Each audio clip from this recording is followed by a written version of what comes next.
Oke, jadi kita akan masuk kali ini pada materi yang cukup penting daripada technical analysis, yaitu money management. Seperti apa kita akan lihat bareng-bareng ya. Money management ini penting sekali untuk teman-teman perlu pelajari. Teman-teman boleh punya trading system yang paling bagus sekalipun dengan akurasi yang tinggi, tapi kalau money manajemennya berantakan, belum tentu bisa profit. Konsisten. Ya, artinya portonya bisa grow. Kita lihat ya. Oke. Ada dua aliran money management.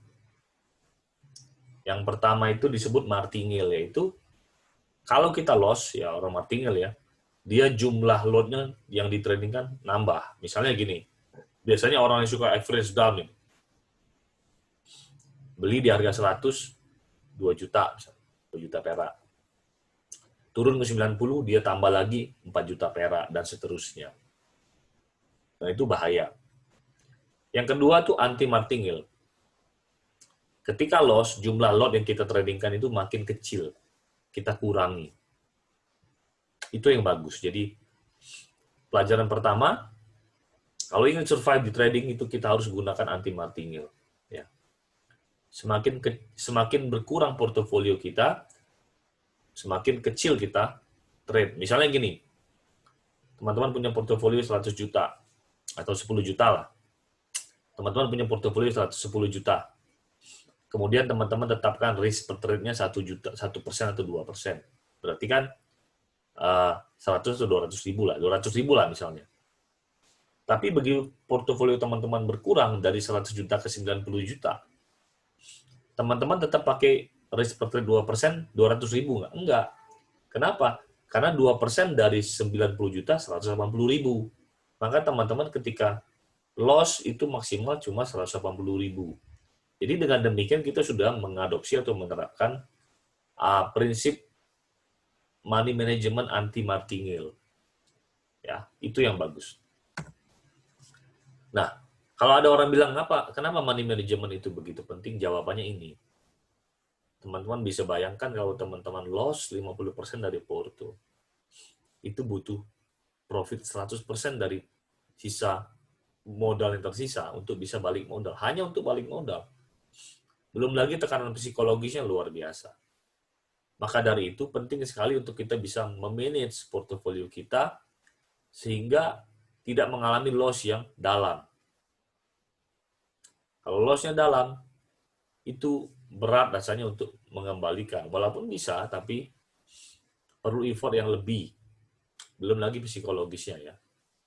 Jadi itulah kenapa kita harus jaga benar-benar portofolio kita itu bagus.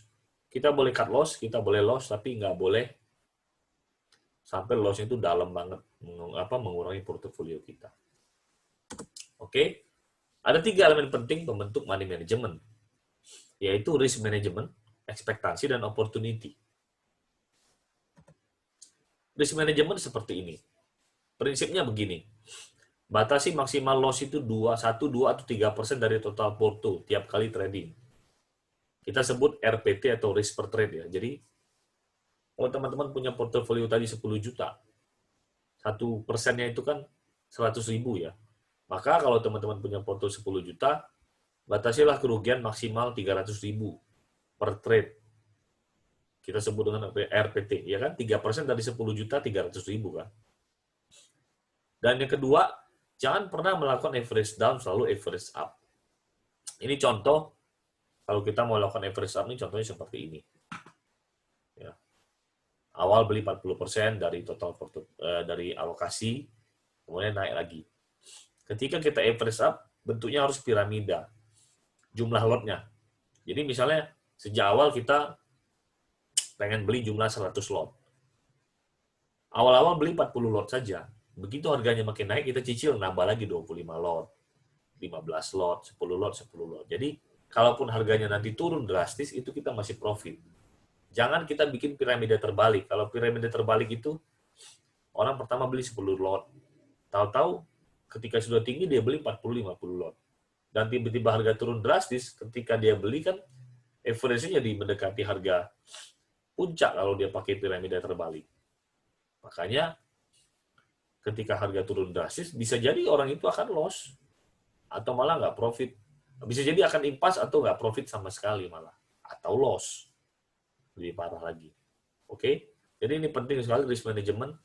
Jangan pernah average down, selalu average up, dan batasi loss maksimal 2-3% dari total porto tiap trading.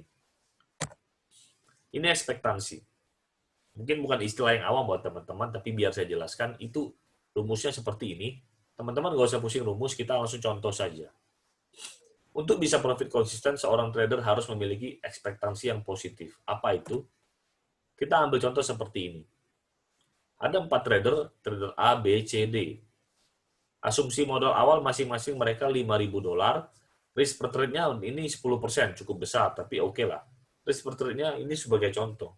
Untuk memberikan gambaran supaya perbedaannya itu kelihatan nyata gitu. Jadi tiap kali loss $500. Ini ada contoh hasil tradingnya, trader A, B, C, D. Trader D itu profitnya paling banyak. Ya. Tapi nanti kita lihat apa datanya mereka trading seperti apa. Seperti ini. Trader A itu akurasinya 60%, trader B 90%. Trader B ini akurasinya paling tinggi ya. Trader C akurasi nomor 2 paling tinggi. Trader D yang kita lihat tadi profitnya paling banyak, ternyata akurasinya paling rendah. Loh, kok bisa akurasinya paling rendah, tapi profitnya paling banyak? Nah, ternyata dia memiliki average win yang tertinggi.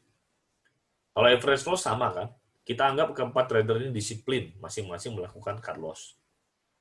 Tapi trader D itu memiliki keunggulan, walaupun akurasinya rendah, tapi dia memiliki average win yang tinggi.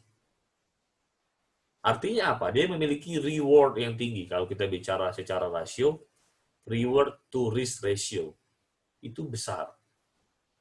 Artinya orang ini adalah tipikal orang yang let the profit run. Dia swing trader. Ya kan? Tidak mungkin kalau akurasinya tinggi, akurasinya rendah, dia bisa profit banyak sekali with average win, pasti itu karena dia let the profit run. Sehingga average win atau loss-nya tinggi. Average win per loss dibagi loss ya. Nah, kelihatan dari sini, walaupun trader A itu akurasi 60%, trader B lah kita lihat, trader B itu akurasinya 90%. 90% itu berarti 10 kali trading, 1 kali doang yang loss. Tapi karena average win-nya rendah, dia hanya dapat ekspektasi 0,44. Positif sih. Keempat trader ini trader yang sudah belajar di Akademi Beta. Jadi mereka bisa dapat profit, sudah punya ekspektasi yang positif. Tapi trader D ini dia ekspektasinya bukan cuma positif, besar dan paling besar. Sehingga dia dapat profit yang paling besar. Kenapa? Karena average win itu. Dia punya reward yang besar. Artinya, dia hold the profit. Dia punya psikologi dan segala macam itu mendukung trading sistemnya untuk dia hold suatu kondisi floating profit. Ya, jadi dari sini kita bisa simpulkan bahwa apa? Ekspektasi itu penting. Bukan akurasi yang paling penting, tapi ekspektasi. Betul akurasi penting, karena akurasi juga menjadi formula dalam perhitungan ekspektasi. Tapi bukan segala-galanya. Jadi, kayak Mark Minervini, trader yang sudah luar biasa mendunia, itu dia punya akurasi cuma 50%. Jadi, akurasi itu bukan segala-galanya. Yang penting itu kita punya ekspektasi yang positif dan besar. Nanti tugas teman-teman bagaimana caranya sih saya bisa punya ekspektasi yang positif. Nah, itu variabel yang harus teman-teman masukkan dalam trading plan atau trading system teman-teman. Oke. Next ada opportunity.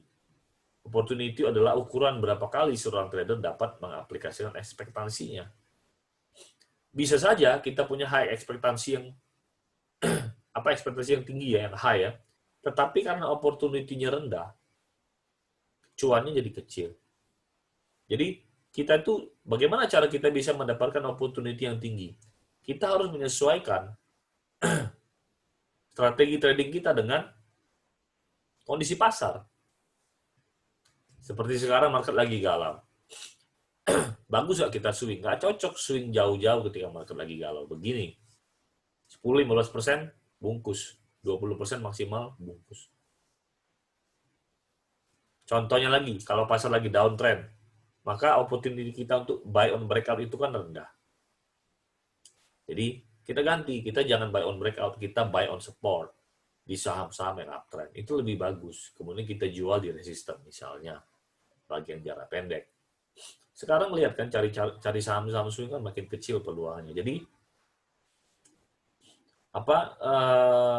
kita harus untuk bisa mendapatkan opportunity yang besar, yang tinggi, kita harus bisa menyesuaikan trading system kita dengan kondisi pasar. Ini sedikit tips dari money management. Jangan pernah loss lebih dari 1, 2, atau 3% dari total porto dalam sekali trading. Jangan kejar saham yang sudah naik tinggi. Ini berulang-ulang kali saya bilang. Jangan kejar saham yang sudah naik tinggi. Strategi terbaik adalah membeli ketika sedang koreksi di support dan jual ketika harga sudah naik. Nah, jangan over trade ya. Jangan memiliki saham yang terlalu banyak dalam portofolio. Ada sampai 20 saham. Itu kita akan bingung memanage atau melihatnya. Maksimal 4, 6, atau 8. Usahakan kita pilih saham dari sektor-sektor yang booming. Saya sudah share kemarin-kemarin ya. Yang leading lah. Dari sektor yang leading. Jadi kita harus melihat momentum yang ada. Kemudian dari sektor itu kita pilih yang leading. Tadi seperti sudah diulang, jangan pernah melakukan average down. Lebih baik gunakan average up. Gunakan prinsip piramida dalam entry sebuah saham. Tadi saya sudah jelaskan di depan juga ya. Kesimpulan, akurasi itu bukan faktor terpenting dalam profit. Tapi ekspektasi yang positif itu yang bisa bikin kita profit. Semakin besar ekspektasi kita, maka makin profit kita. Opportunity juga harus dibuat sebesar mungkin. Caranya menggunakan strategi trading yang cocok dengan psikologis kita dan sesuai dengan kondisi pasar. Oke, itu masalah money management. Ya. Nggak banyak, tapi penting dan selalu diingat, terutama yang masalah risk per trade itu ya. Seringkali kalau kebobolan itu risk per trade-nya harusnya cuma 2% loss, tapi ini jadi 10% loss. Nah, itu sangat-sangat merugikan. Sangat-sangat memukul portofolio kita. Jadi sangat bahaya sekali. Jadi benar-benar money management ini harus kita cermati dan pahami dengan sungguh-sungguh kita amalkan. Supaya apa? Supaya kita bisa survive dalam trading. Kalaupun kita cut loss, it's okay. It's part of the game, cut loss itu. Tapi cut loss-nya itu misalnya cuma 1% atau 2% dari total porto, it's okay. Teman-teman punya uang 100 juta, teman-teman cut loss 1 atau 2 juta, masih okay. Masih ada kesempatan dari modal sisa untuk mengembalikan. Tapi kalau teman-teman punya modal 100 juta, satu kali trading cut loss-nya 20-30 juta, itu berat. Itu akan memberatkan psikologis teman-teman ke depannya. Oke? Jadi saya pikir itu dari money management. Money management ini cukup nggak? Tidak cukup. Setelah teman-teman punya money management, teman-teman harus belajar entry exit, kemudian memiliki trading plan yang jelas. Trading plan itulah yang akan mengkombinasikan money management di dalam itu, di dalam trading plan teman-teman. Oke? Saya pikir itu untuk pembahasan money management. Semoga berguna. See you in another lesson.